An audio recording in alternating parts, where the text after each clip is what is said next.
Hey guys, good morning. Welcome back you all on UQ Banking. This is Subash and I welcome you all guys on this platform.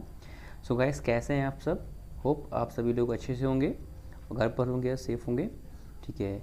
So guys, जैसा कि आप सब लोग देख सकते हैं screen पर, आज हम लोग अपनी अर्थमेटिक सीरीज़ के लेक्चर 7 को स्टार्ट करने जा रहे हैं, जिसमें कि हम लोग एक लास्ट क्लास में हम लोगों ने जो टॉपिक डिस्कस किया था profit and loss based question, आज हम लोग उसी कॉन्सेप्ट पर बेस्ड क्वेश्चन को सॉल्व करेंगे. लेकिन एक क्वेश्चन का लेवल थोड़ा सा अच्छा हो सकता है. ठीक है. स्टार्टिंग का पहला क्वेश्चन मैंने एग्जैक्ट लगभग वही लेने की कोशिश किया है जैसा कि हम लोगों ने लास्ट क्लास में डिस्कस किया था, और जो है उसके बाद हम लोग धीरे से आगे इस क्वेश्चन में लेवल बढ़ा लेंगे. सो एक्चुअली मैंने इस कॉन्सेप्ट पर सेम टॉपिक पर मैंने सेकंड लेक्चर इसीलिए अपलोड किया है क्योंकि गाइज ये topic profit loss based question बहुत ज़्यादा पूछे जाते हैं. आप लोगों को पता ही होगा, ऑब्वियसली बात है, SBI या IBF एग्ज़ाम में. ठीक है. सो इसलिए हम ये बहुत ज़्यादा इंपॉर्टेंट हो जाता है कि इस टाइप के क्वेश्चन हमें अच्छे से करने आने चाहिए. सो इसीलिए मैंने इस टॉपिक पर दो सेशन रखे हैं, 2 क्लासें ली हैं, लास्ट क्लास और ये वाली क्लास, ये सेम टॉपिक पर है. सो आई होप इस क्लास के बाद आप लोगों का ये टॉपिक बहुत ज़्यादा स्ट्रॉन्ग हो जाने वाला है. सो चलिए अब ज़्यादा से जल्दी से जो है क्लास को स्टार्ट करते हैं, टाइम को ज़्यादा वेस्ट ना करते हुए. क्लास को स्टार्ट करने से पहले यहाँ एक बात मैं बोलना चाहूँगा जल्दी से कि जिन बच्चों ने अब तक हमारे चैनल को सब्सक्राइब नहीं किया गाइस, तो जल्दी से सब्सक्राइब कर दो जिससे कि आगे आने वाली सभी वीडियोस की अपडेट्स आपको मिलती रहे. तो चलिए शुरू करते हैं. उम्मीद करता हूँ कि आप लोग पिछले सभी लेक्चर्स अच्छे से सिंसियरली फॉलो कर रहे होंगे. चलिए सो गाइस, पहला क्वेश्चन पढ़ते हैं.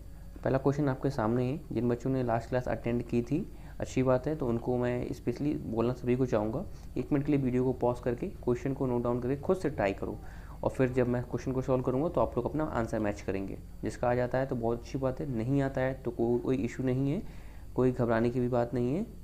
अब अच्छे से हम लोगों को फॉलो करिए, होप जल्दी आपके भी आंसर आने लगेंगे. तो चलिए, आई होप अब तक सभी लोगों ने ट्राई कर लिया होगा और सबके आंसर आ गए होंगे. अब सब लोग कॉपी पेन को एक साइड पर रखकर ध्यान से सुनेंगे. अब देखिए क्वेश्चन में पढ़ रहा हूँ. कह रहा है, a man bought an old scooter for at rupee 5600 and he spent rupee 1000 rupee on its maintenance. ठीक है. उसने क्या किया है, कोई बंदा है, उसने 5600 रुपये का एक स्कूटर ख़रीदा है और उसने 1000 रुपये खर्च किए हैं इसके मेंटेनेंस पर, मतलब उसके रिपेयरिंग पर उसने 1000 रुपये खर्चा कर दिए.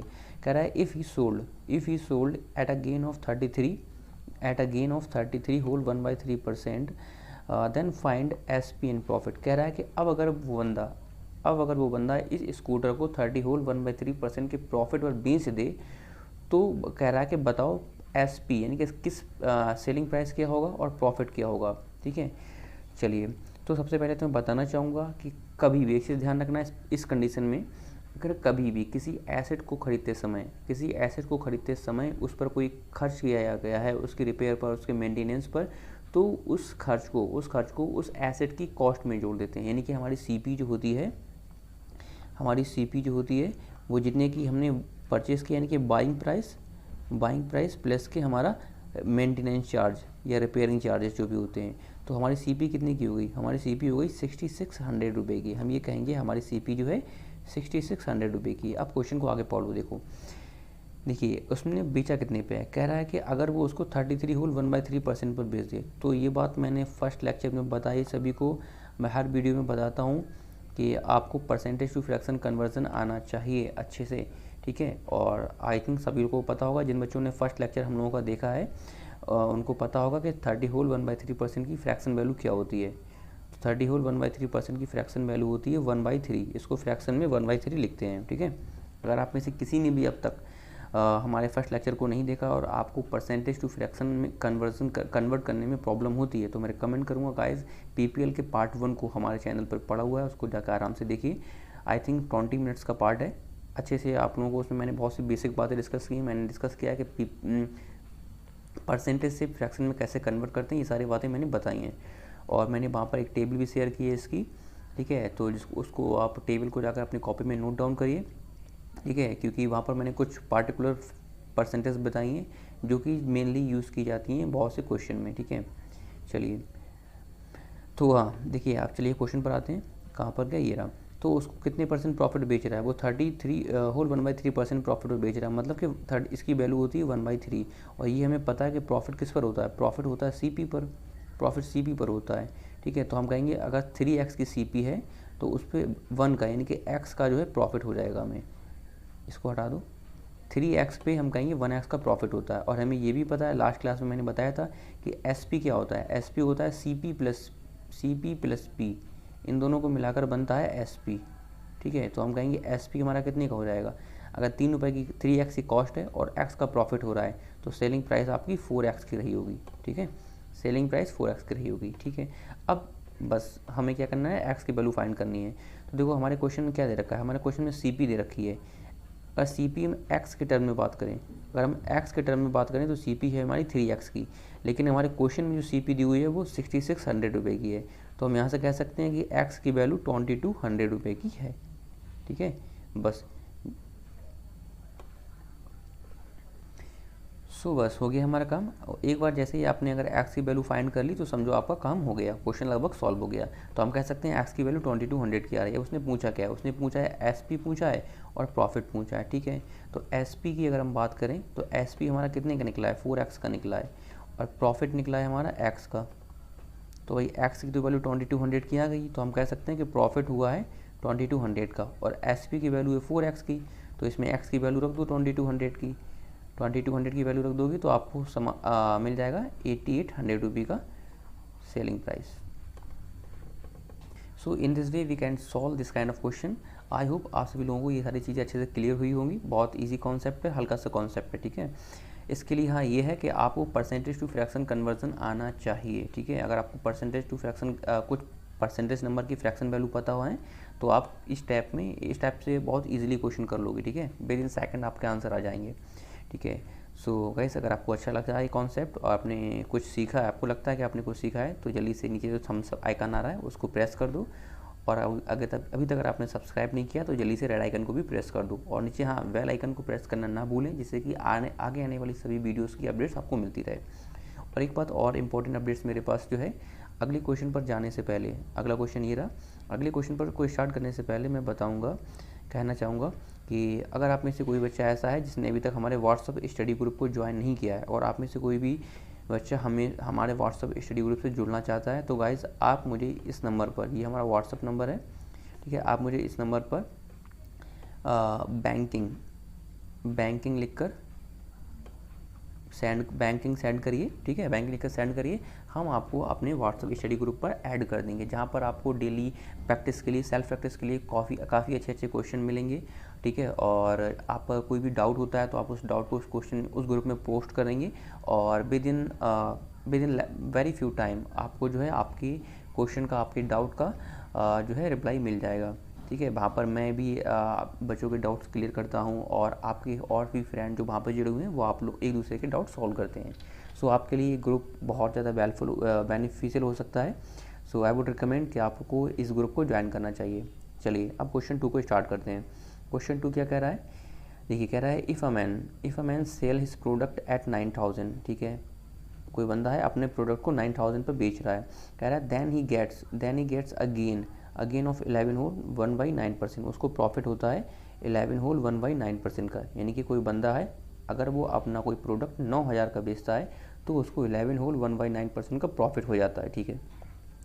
आगे इसमें उसने पूछा है, कह रहा है इफ़ ही सोल्ड, अगर वो बेचता है it at rupee 8800 then find his gain percentage. कह रहा है कि अगर वही बंदा अपना प्रॉफिट जो है 9000 की जगह पर 8800 का अगर बेचे, अगर 8800 का बेचे तो उसको कितने परसेंट का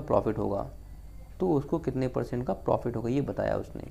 तो सबसे पहले तो हम यहाँ पे फाइंड करेंगे क्या, हमें देखिए जो क्वेश्चन में दिया हुआ क्या दे रखा है, 11 होल 1/9%, उसको प्रॉफिट कितना हुआ था, ये प्रॉफिट हुआ था। और 11 होल 1/9% की मैंने फ्रैक्शन वैल्यू बताई थी 1/9, आई थिंक सभी को पता होगा, ठीक है। जिन बच्चों ने हमारा फर्स्ट लेक्चर देखा उनको पता होगा, इसकी वैल्यू होती है 1/9। तो ये तो पता है प्रॉफिट CP पर होता है, तो हम कह सकते हैं CP हमारी 9x की है, तो प्रॉफिट कितने का हो जाएगा, x का। तो इस कंडीशन में हम बोल सकते हैं कि SP कितने की हो गई होगी। ऑब्वियस सी बात है, SP क्या होता है, CP प्लस P, यही तो SP होता है, तो दोनों को जोड़ दो, यानी कि हम कह सकते हैं कि 10x का हमारा SP हो गया होगा। तो हम कह सकते हैं कि हमारे अकॉर्डिंग टू SP जो है, हमारे अकॉर्डिंग SP जो है वो 10x का आ रहा है, लेकिन यही 10x की वैल्यू, यानी कि यही SP क्वेश्चन में कितने का दिया हुआ है, यही एसपी क्वेश्चन में दिया हुआ ये 9000 का, ऊपर देखो कि उसने जो है सेल किया है 9000 का, 9000 का उसने बेचा है, ठीक है, 9000 का बेचा है। तो हम कह सकते हैं कि एक्स की वैल्यू यहाँ से निकलेगी कितने की, 900 की। हम कहेंगे 900 की एक्स की वैल्यू है। तो एक्स, इसके लिए हमें क्या करना पड़ेगा, सबसे पहले हमें सीपी फाइंड करना पड़ेगा। हमें ये पता करना पड़ेगा ये आइटम एक्चुअली ये प्रोडक्ट एक्चुअल में था कितने का। तो एक्चुअल में ये प्रोडक्ट था 9x का, 9x का था ना, ये ऊपर दे रखा है 9x का। तो इसमें अगर x की हम वैल्यू रख दें 900 की, तो हमें मिल जाएगा CP 8100 का। तो हम कह सकते हैं इस प्रोडक्ट की कॉस्ट जो थी 8100 की थी। अब उसने पूछा है कि अगर ये प्रोडक्ट 8800 का बेचा जाए, अगर 8800 का बेचा जाए तो कितने % का प्रॉफिट होगा। तो पहले तो हमें प्रॉफिट निकालना पड़ेगा। प्रॉफिट % का फार्मूला होता है प्रॉफिट, ये फार्मूला ये सारे फार्मूले भी मैंने पिछली क्लास में बताए थे। प्रॉफिट अपॉन CP, प्रॉफिट हमेशा CP पे निकाला जाता है, ध्यान रखना। प्रॉफिट अपॉन CP इंटू 100, ठीक है। तो प्रॉफिट हमें कितने का होगा, हम कहेंगे 8800 का बिक रहा है, SP इतने की है, और CP कितने का खरीदा हमने, कितने का था 8100 का, अपॉन करेंगे CP कितने की 8100 इंटू 100, ठीक है। तो इसको सॉल्व करो, कितना आ जाएगा 700 अपॉन 8100 और इंटू 100, ठीक है। इस तरह से इसको सॉल्व करो, आपको आंसर, तो इसको सॉल्व करोगे आपको आंसर मिल जाएगा 8.64% का। ये सब आप लोग खुद से सॉल्व करके देख सकते हो। आई होप इतना तो सभी को आता ही होगा। तो हम कह सकते हैं उसको कितने % का प्रॉफिट हुआ है। अगर वो बंदा इस प्रोडक्ट को 8800 पर बेचता है तो उसको 8.64% का प्रॉफिट होगा। सो आई होप ये क्वेश्चन अच्छे से क्लियर हो गया होगा सभी को, ठीक है। जल्दी से सभी लोग अपनी कॉपी पर नोट कर लेंगे उसको, 1 मिनट के लिए वीडियो को पॉज करके। चलिए अब बढ़ते हैं अगले क्वेश्चन की ओर। अगले क्वेश्चन को स्टार्ट करने से पहले मैं फिर से बोलना चाहूँगा, जिन बच्चों ने भी लेट ज्वाइन किया है और जिन बच्चों ने अब तक हमारे चैनल को सब्सक्राइब नहीं किया है गाइस, तो वेट क्यों कर रहे हो गाइस, प्लीज़ यार जल्दी से नीचे जाओ, जो नीचे राइट वाला आइकन दिख रहा है ना, उसको एक बार थम्स अप जल्दी हल्के से टच कर देना, ठीक है। और टच करने के बाद वहाँ पर एक छोटी सी बेल बनकर आई, उसको भी प्रेस कर देना, ठीक है। चलो ठीक है, काफ़ी समझदार हो आप लोग, समझ गए हो ना मैं क्या कहना चाह रहा हूँ, तो कर दो यार फिर। चलो देखिए, इस क्वेश्चन को भी स्टार्ट करने से पहले मैं एक बार रिकमेंड करूँगा, ये काफ़ी अच्छा क्वेश्चन है और इसको एक बार आप सब लोग खुद से ट्राई करो, ठीक है।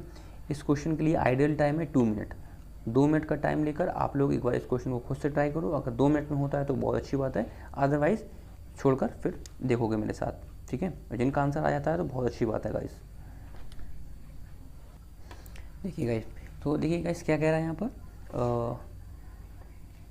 कह रहा है ई manufacture undertake to supply 200 pieces of a particular component, ठीक है, एट ₹25 पर पीस। कोई मैन्युफैक्चर है, उसने एक ऑर्डर लिया है 200 पीस सप्लाई करने का, 200 प्रोडक्ट सप्लाई करेगा वो ₹25 पर प्रोडक्ट के हिसाब से, ठीक है। ₹25 पर पीस के हिसाब से 200 प्रोडक्ट सेल करने का उसने ऑर्डर लिया है। कह रहा है कि at the time of inspection 5% of the product were rejected. 5% product क्या हुए उसके, रिजेक्ट हो गए भाई। एक मिनट, यहाँ पर 2000 होगा यार, ये 2000 कर लेना, ठीक है, सप्लाई 2000।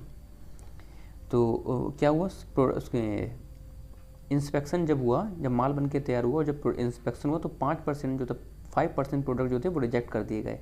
कह रहा है कि in this process the manufacture gains 25%। कह रहा है फिर भी उसको 25% का प्रॉफिट हो गया। उसने पूछा क्या है, कह रहा है फाइंड CP पर प्रोडक्ट, CP पर प्रोडक्ट पूछी। उसने कहा ये बताओ कि एक प्रोडक्ट की कॉस्ट कितने की आई थी। तो ऐसी कंडीशन में सबसे पहले हम ये देखेंगे कि प्रोडक्ट बचे कितने थे हमारे। देखो उसने बनाए तो 2000 होंगे, 2000 के लिए ऑर्डर लिया था तो 2000 बनाए होंगे, लेकिन इसमें से 5% जो है ख़राब हो गए, 5% रिजेक्ट कर दिए गए। 5% तो 2000 का 5% निकालोगे 100 आएगा। तो हम कहेंगे 100 जो है उसके रिजेक्ट हो गए, 100 रिजेक्ट हो गए, बचे कितने, यानी कि उसके बिके होंगे कितने के, 1900 प्रोडक्ट उसके सोल्ड हुए होंगे, ठीक है, ये सोल्ड हुए होंगे। अब उसने बेचे कितने पर है, तो कह रहा है ₹25 पर पीस पर बेचेगा वो। तो 1900 प्रोडक्ट 25 पर पीस पे अगर बेच रहा है तो इसका मल्टीप्लाई करो, टोटल SP कितने का हो जाएगा उसका, टोटल SP हो जाएगा 1900 इंटू 25, 0 और 25 की 5 कह दी जाएगी 22 की 47,500। तो हम कहेंगे उसका माल टोटल इतने का बिका होगा, कितने का बिका होगा, 47,500 रुपये के उसने प्रोडक्ट बेचे होंगे। अब कह रहा है कि इतने रुपए पे बेचने पर उसको अब जो है 25% का प्रॉफिट हो गया, यानी कि इस रुपये पर इतने रुपये पर जब उसने बेचा है तो उसको 25% का प्रॉफिट हो गया, 25% का प्रॉफिट हो गया। तो भाई हमें ये तो पता है कि 25% की फ्रैक्शन वैल्यू क्या होती है, 1/4। तो हम कहेंगे प्रॉफिट किस पर निकाला जाता है, प्रॉफिट हमेशा CP पर निकाला जाता है। तो हम कहेंगे अगर 4x की CP है तो x का प्रॉफिट हो जाएगा, प्रॉफिट हो जाएगा x का। तो इसकी बेस पर अगर हम SP की बात करें तो SP कितनी की हो जाएगी, यानी कि इसके अकॉर्डिंग अगर बात करें तो SP हो जाएगी 5x की, यानी कि CP + P, यही तो SP होता है। तो हम कहेंगे अगर x के टर्म में बात करें तो हमारी SP जो है 5x की निकलेगी। लेकिन इसी 5x की वैल्यू क्वेश्चन में दी हुई है कितने की, वो कह रहा है, हम तो कह रहे हैं हमने माल बेचा है 5x का, लेकिन वो कह रहा है कि आपने माल बेचा है 47,500 का। वो कह रहा है आपने माल बेचा है 47,500 का। यहाँ से x की वैल्यू निकाल लो तो 5 9 जा 45 और 5 5 जा 25 00। तो यानी कि हम कह सकते हैं x की वैल्यू आ जाएगी 9500 की, 9500 की वैल्यू आ गई ना x की। अब जो उसने पूछा है उसको निकाल लो। उसने पूछी CP पर प्रोडक्ट, तो सबसे पहले तो CP निकालो, CP है कितने की। तो CP हमारे अकॉर्डिंग देखो ये आई है क्वेश्चन में, यहाँ पर 4x की CP आई है। CP कितने की निकली है, 4x की निकली है, ठीक है। तो CP 4x की है, ठीक है। और 4x में x की वैल्यू रख दो कितने की, 9500 की।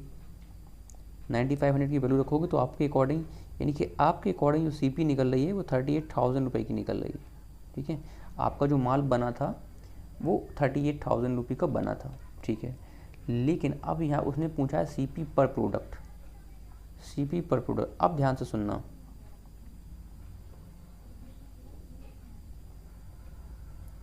उसने ये पूछा था, वो ये पूछ रहा है कि आपका एक प्रोडक्ट कितने का बना था, आपका एक प्रोडक्ट बनाने की लागत कितने की आई थी, वो ये पूछ रहा है हमसे। तो हम कहेंगे हमारी टोटल कॉस्ट तो आई थी 38,000 रुपये की, और आपने एक्चुअल में बनाए कितने प्रोडक्ट थे, आपने 2000 प्रोडक्ट बनाए थे ना, ये वाले जो यहाँ पर लिखे हुए, कहाँ गए ये, 1 मिनट, ये रहे, आपने ये 2000 प्रोडक्ट बनाए थे ना। तो हम कहेंगे हमने 2000 प्रोडक्ट बनाए थे और टोटल कॉस्ट आई थी 38,000 रुपये की। अब यहाँ पर बच्चे गड़बड़ी क्या कर देते हैं, बच्चे गड़बड़ी कर देते हैं, यहाँ पर 1900 लिख देते हैं, लेकिन हमें वो नहीं करना है। 1900 तो हमारे बिके हैं, हमने बनाए कितने थे, हमने बनाए थे 2000। टोटल कॉस्ट हमारी आई थी 38,000 रुपये की। 38,000 रुपये की जो कॉस्ट आई थी वो 2000 प्रोडक्ट की थी। तो इसीलिए जब CP पर प्रोडक्ट निकालेंगे, CP पर प्रोडक्ट निकालने के लिए अपॉन में 2000 का यूज़ करेंगे, ना कि 1900 का। ध्यान रखना, अपॉन में हमेशा टोटल प्रोडक्ट का यूज़ किया जाता है, कितने आपके बिके उससे मतलब नहीं होता है, ठीक है। तो इसको अब सॉल्व कर लो, 30 से 30 कैंसिल हो जाएंगे। तो इस तरह से आपका यहाँ पे 19 रुपये पर प्रोडक्ट का आपका आंसर आ जाएगा, ठीक है। तो हम कह सकते हैं उसका एक प्रोडक्ट कितने का बिका होगा, उसका एक प्रोडक्ट 19 रुपये का बना, तो ऑप्शन C आपका आंसर हो जाएगा। सो आई होप गाइज आप लोगों को ये क्वेश्चन पसंद आया होगा, काफ़ी अच्छा लगा, अच्छे लेवल का क्वेश्चन था, थोड़ा सा मॉडरेट लेवल का क्वेश्चन बोल सकते हो इसको, ठीक है। सो आई होप आपने इस क्वेश्चन को एंजॉय किया होगा और आपने इस कॉन्सेप्ट को भी अच्छे से सीखा होगा। गाइज अगर आपको लगता है कि रियली ये वीडियो हेल्पफुल था, आपने इस क्लास में कुछ सीखा है, सो आई वुड रिकमेंड गाइज कि आई थिंक लाइक तो अब तक सभी लोग कर ही चुके होंगे, मैं इतनी बार बोल चुका हूँ। अब मैं ये बोलना चाहूँगा कि अगर आपको रियली लगता है कि आपने कुछ सीखा है गाइस, तो जल्दी से एटलीस्ट, मैं हर बंदे को बोल रहा हूँ जो बंदा आप तक देख रहा है, कि आपको एटलीस्ट एक बंदे को शेयर करना है इस वीडियो को, अपने एटलीस्ट अपने एक फ्रेंड को जरूर शेयर करिए, अगर आपको रियली लगता है कि ये वीडियो हेल्पफुल था और आपने इसमें कुछ सीखा है, ठीक है। चलिए, so that's all for the guys, मिलते हैं अगले सेशन में एक नए टॉपिक के साथ, ठीक है। जब तक कि घर पर रहिए, खुश रहिए, हंसते रहिए, मुस्कुराते रहिए, ठीक है। Stay safe, be happy. So till then take care, bye bye, see you.